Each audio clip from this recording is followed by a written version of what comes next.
Hello again, and welcome to another video of Riding and Railfanning. In this episode, we start out in Bradenton, Florida, catching 08-2308 crossing the Manatee River drawbridge on a cold, windy February morning.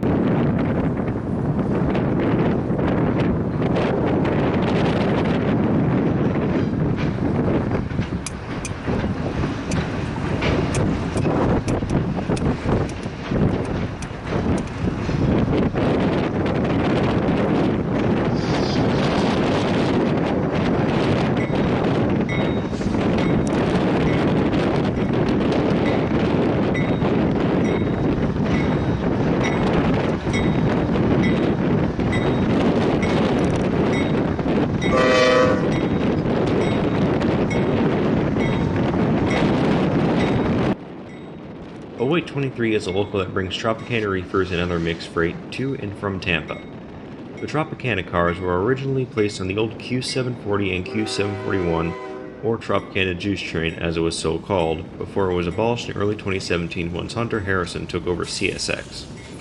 As of today, all Tropicana traffic in and out of Tampa is handled on Q441 and Q442.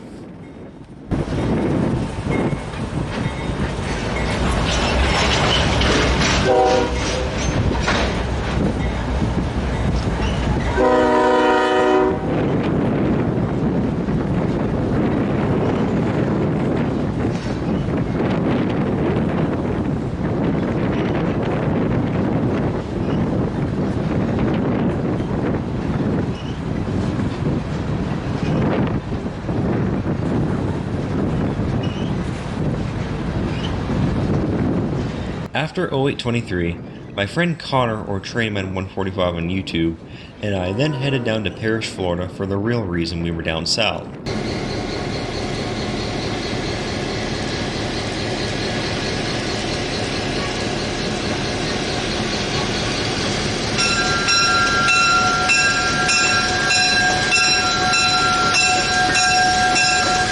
For 3 weekends, the Florida Railroad Museum was running excursions with Jeddo Coal 85, an Ofaro saddle tank steam locomotive owned by the Grambling Locomotive Works, a group that takes small steam locomotives like the 85 on tour to different tourist railroads and railroad museums to operate on excursions. 85 wasn't the first of the Grambling locomotives to visit the Florida Railroad Museum. Flagpole 75 visited the Florida Railroad Museum for a few years in the early 2000s, but stopped in 2010. On that note, 85's visit to the Florida Railroad Museum in 2020 marks a full decade since steam has operated on their line. After coupling up to the train and waiting for the passengers to board for the 12 o'clock run, the engineer sounds 3 blasts of 85's whistle, signifying it was time to depart north to Willow, Florida.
Once the train passed, the chase was on. Connor and I first set up at Dickey Road, the only public railroad crossing on the Florida Railroad Museum's main line. We waited for the better part of 20 minutes, but soon enough, the little saddle tanker came rolling north, making its presence known as the engineer sounded its shrill three-chime whistle for the crossing. Also, apologies for the cam work, I'm not the best at both filming and taking pictures.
Connor and I then chased 85 to Willow, but we learned that Willow Yard isn't accessible to the public and is in a rather sketchy neighborhood, so we hightailed it back to Dickey Road, where we then waited for at least an hour or so before 85 made its return trip south. After the wait, the little tank engine could be heard long before it could be seen, as 85 was working hard getting the 4-car consist up the grade south to Parish.